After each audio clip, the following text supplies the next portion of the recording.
আজ আমি আপনাদের সাথে একটি ঝাল ঝাল চিকেনের রেসিপি শেয়ার করছি।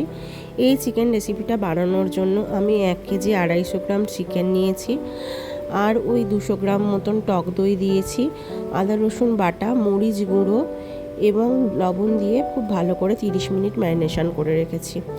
এরপর কড়াইয়ের মধ্যে সর্ষের তেল দিয়ে তার মধ্যে জিরে ফোড়ন, শুকনো লঙ্কা ফোড়ন, ছোটো এলাচ, দারুচিনি এবং গোটা গোলমরিচ ফোড়ন দিয়েছি। সরু সরু করে কেটে রাখা যে পেঁয়াজ রেখেছিলাম সেটা দিয়ে দিলাম। দিয়ে একটু ভালো করে হালকা করে ভেজে তার মধ্যে আদা রসুন বাটা আরও একটু দিলাম।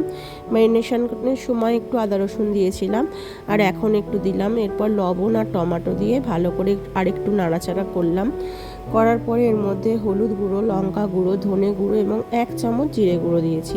জিরে গুঁড়োটা একটু কম ব্যবহার করেছি ধনে গুঁড়োর থেকে।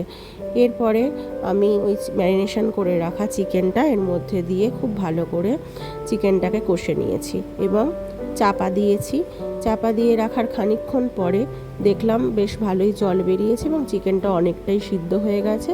আর একটু কষিয়ে নিলাম, আর তারপরে কষানোর পরে কাঁচা লঙ্কা আর একটু মরিচ গুঁড়ো দিলাম, দিয়ে আবার ভালো করে কষিয়ে নিলাম। এরপরে একটু বাটার দিলাম এবং ধনেপাতা কুচি দিয়ে দিলাম, দিয়ে আর একটু নাড়িয়ে নিয়ে ওভেনটাকে অফ করে দিলাম। আমার এই ঝাল ঝাল চিকেন রেসিপি একদম রেডি হয়ে গেল। আপনারা এই চিকেন রেসিপিটা একবার ট্রাই করে দেখতে পারেন।